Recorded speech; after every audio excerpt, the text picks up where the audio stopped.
Welcome to the city. Hello, everybody, and welcome to Boston, Massachusetts. Today, we're going to take you to a really cool neighborhood, show you some famous sights. Touristy sites, which is very unexpected for us to do. And then we're going to end up at the Green Hour. What is that, you ask? Well, come on with us and find out. You're going to love it. So let's go.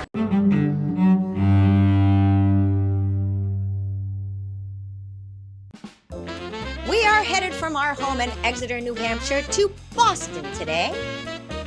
The bridge we are driving over is the Tobin Bridge, and it was built between 1948 and 1950. It spans more than 2 miles and is the largest bridge in New England. The bridge on the left is a Leonard P. Zachem Bunker Hill Memorial Bridge. The bridge is named after civil rights activist Leonard Zachem and the American colonists who fought in the Battle of Bunker Hill. It is the world's largest asymmetrical cable-stayed bridge and the first of its kind in the U.S. The 2 inverted Y-shaped towers are designed to mimic the Bunker Hill Monument. Straight ahead is the TD Garden, which replaced the original Boston Garden in 1995. The Garden is New England's largest sports and entertainment arena. We're getting close. The Charles River is on your right. That beautiful old building on the left is part of the famous Boston Architectural College. And right next to it is a firehouse, engine and hose house number 33.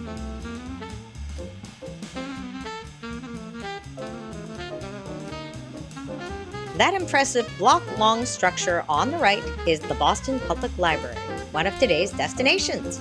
It is approximately 930,000 square feet or 21.3 acres. On the left across from the library is the Old South Church, another one of today's destinations. How old is it, you ask? Well, we'll tell you when we get there.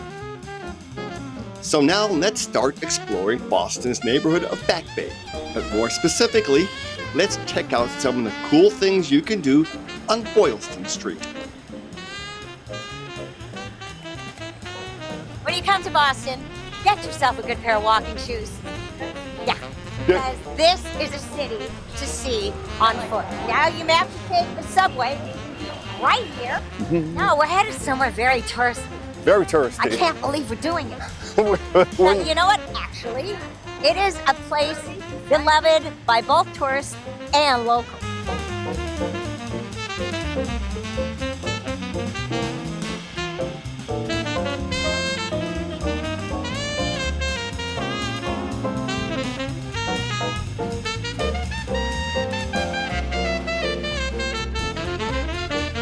If you have lost a giant gold rabbit, we found it.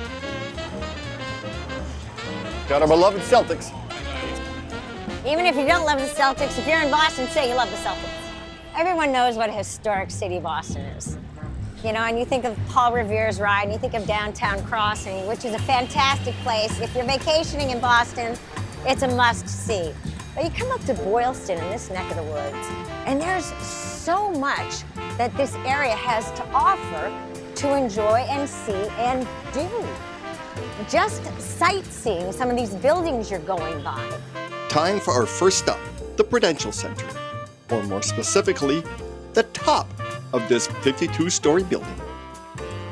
Then, of course, making more friends. Dogs are not allowed inside the Pru, so Kelly and Ben are doing some exploring on their own. The Prudential Center was completed in 1965 and became a landmark of Boston's skyline. The Prudential Center is one of the top shopping experiences in Boston, offering something for everyone's taste with 70 shops and eateries. Hey look, a kiosk for Treehouse Brewing. You can get their beer to go here, and Treehouse is consistently ranked one of the best breweries in America. It's called View Boston. It's right there. And we're gonna go out there. View Boston, as it is called, opened in 2023. It's a 59,000 square foot observatory experience offering 360-degree views of the city, interactive exhibits, and dining options. An admission ticket is $25 and it is well worth it. The elevator walls are all video, which makes it an informative but trippy experience.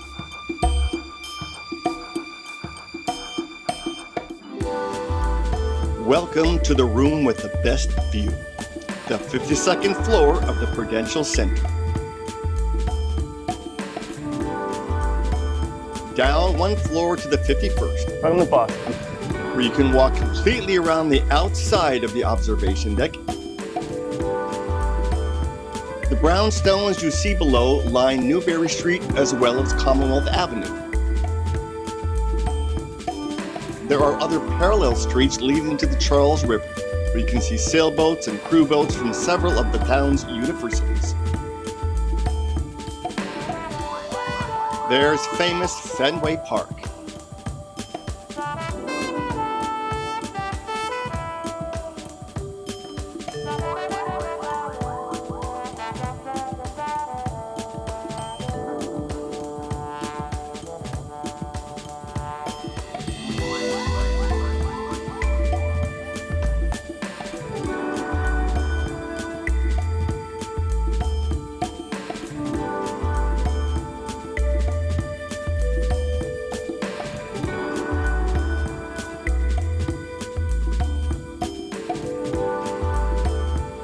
On this side, you can see Huntington Avenue, which contains the Museum of Fine Arts, as well as Northeastern University.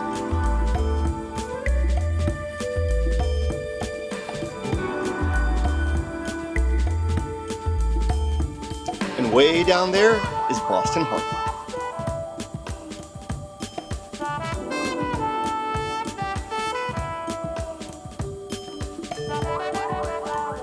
This side shows you the John Hancock Center and the John Hancock Tower, as well as Boylston, Newberry, and Commonwealth Avenue, all which lead to the Boston Common. The Common is the oldest park in America, founded in 1634, and consists of 50 acres of beautiful walking paths, and of course, the famous swan boats.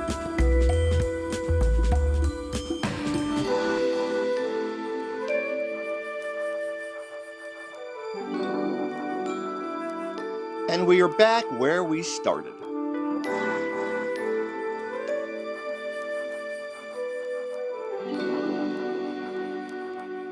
Well, that was quite amazing. But let's go meet up with Kelly and Ben, who are somewhere down the street. The Boston Public Library is just a few minutes' walk from the Prudential Center. Let's check it out. The Boston Public Library is the first urban, municipally funded free public library in the United States. It is also one of the nation's largest resource libraries. It started as a two-room schoolhouse in 1854 and expanded over the years. This building, the McKim Building, opened in 1895. It is the building we will be exploring together, but the library also has a Boylston Building, which opened in 1972. Sir Henry Vane greets us upon entering.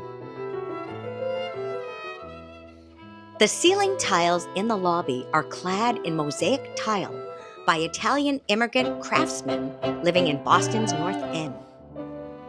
The walk to the second floor is an impressive one. The staircase hall is formed of yellow sienna marble. The majestic pair of lions were commissioned by members of the Massachusetts 2nd and 20th Volunteer Infantries to commemorate comrades who died while fighting in the American Civil War. The lions remain unpolished at the request of the regiment's survivors. The murals surrounding the staircase hall are the only mural work outside of France by Pierre Puvis de Chavannes, a French painter who was considered one of the greatest muralists of the 19th century. The 15 panels encircling this room were painted by Edwin Austin Abbey, and they depicted Sir Galahad's quest of the Holy Grail.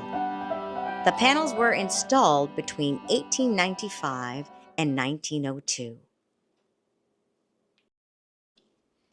Bates Hall is the most famous room in the library.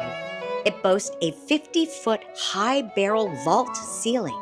The original English oak bookcases and tables have been in use since the building opened in 1895. The room is named after the institution's first major benefactor, Joshua Bates. It provides room for at least 150 patrons and is free to all.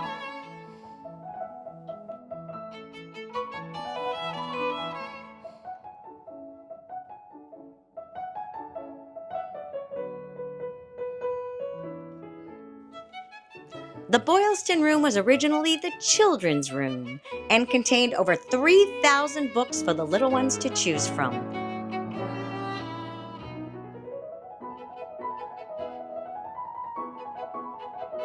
The encyclopedias, yes, younger generation, this is what we used to call the internet.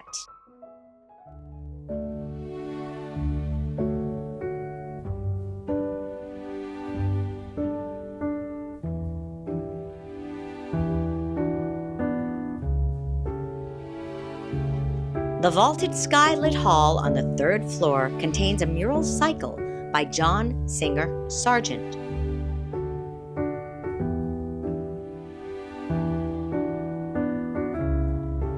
The theme is Triumph of Religion, which incorporates a broad range of moments and iconography from early Egyptian and Assyrian belief systems, Judaism, and Christianity. Above the Charlotte Cushman Room is the frieze of the prophets.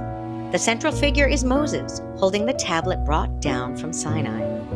The room was named after Charlotte Cushman, a Boston-born and beloved stage actress. The library's courtyard design is based upon that of the Palazzo della Cancelleria in Rome.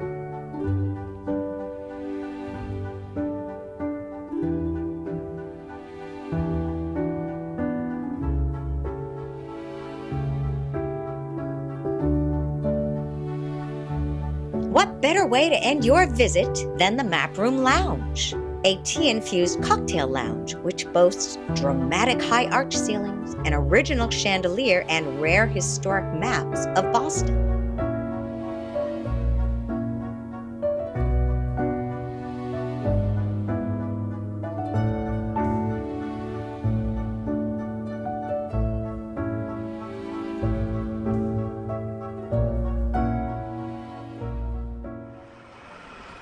Next up, the Old South Church. The Old South Church congregation first organized in 1669 as a disagreement with Boston's first church over the waters of baptism and how they should be used. The church you see today was completed in 1873.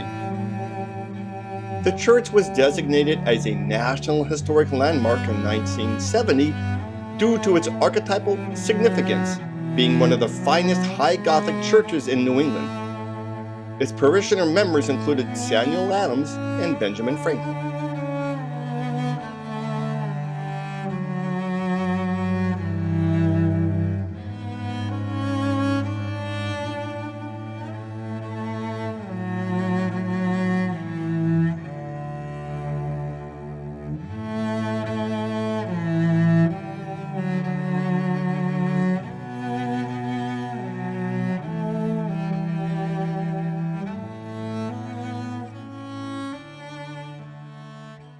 It's time for lunch, so we headed back down Boylston Street to Rochambeau. It is so much fun being a tourist in Boston. Good to see so many cool things that we really haven't had a chance to go see since we moved here. We haven't.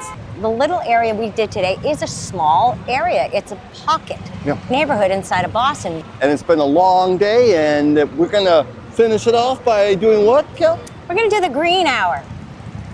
What's the green hour? Let's go find out. Yeah. Rochambeau is a two-story cafe, bistro, and seasonal patio that will transport you to Gay Paris. via their beautiful interior and delicious French cuisine. The restaurant was named after a French army general who played a pivotal role during the American Revolution. Both stylish and decidedly non-pretentious, you will feel welcome whether dining in the cafe-like setting where we chose to sit, or in the main dining room, or at the 360-degree bar. Welcome to the Green Hour. What is the Green Hour? I know, we've been talking about it. The Green Hour is in Paris what they call happy hour. It's called l'heure verte, which means the hour green. And absinthe was one of their favorite ways to celebrate l'heure verte in Paris. Absinthe is an incredible botanical spirit. They use several medicinal and culinary herbs, plants, flowers, and one of the main ingredients is called wormwood, and that is a bitter herb. So the way to prepare the absinthe, you have your shot of absinthe, you have a sugar cube, and resting on a slotted utensil, you pour the ice water, ice cold water, because your whole objective is to watch the green turn cloudy. And then you know you have the perfect combination. You pour it slowly. The clouding you see is called a louche, and it is because absinthe contains essential oils and other ingredients that are not soluble in water. When water is added, these ingredients precipitate out of solution, creating the cloudy effect. The sugar cube brings out the botanical and sweet notes and helps mask the bitterness of the pure absinthe. The flavor is very licorice. Just smells like licorice. It's so smooth. If you've ever had Sambuca, Pernod, it has a similar flavor, but you taste the different botanicals and you taste that slight bitterness of the wormwood that's rounded out with the other botanicals to create a sweetness. So you have a bittersweet anise flavor. The ingredients in this amazing absinthe cocktail are absinthe, lime juice, pineapple juice, simple syrup, orange bitters, and Luxardo maraschino.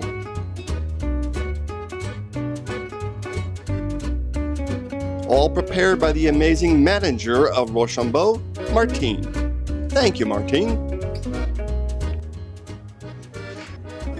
Wow, that pineapple and the licorice and the mint, it just keeps going back and forth between, you can taste the fruit and the licorice and the fruit and the licorice. It's almost like a Parisian Mai Tai. We have some beautiful steak tartare that the manager sent over for us. Cheers. Cheers. Oh, rich, slight tanginess to it. It melts in your mouth. This is so fun. Did you just speak English? I've decided to dine light tonight. So I got the boeuf bourguignon grilled cheese. This is as close to sharing it with you as we can get. That is a sandwich. How beautiful is that? That's great. Calling all beef and cheese lovers. Boeuf bourguignon grilled cheese.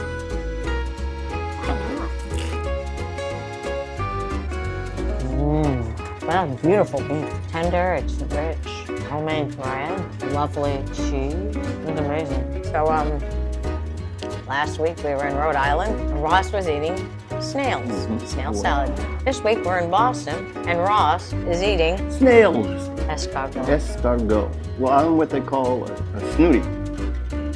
Excuse me? I'm a snooty. What?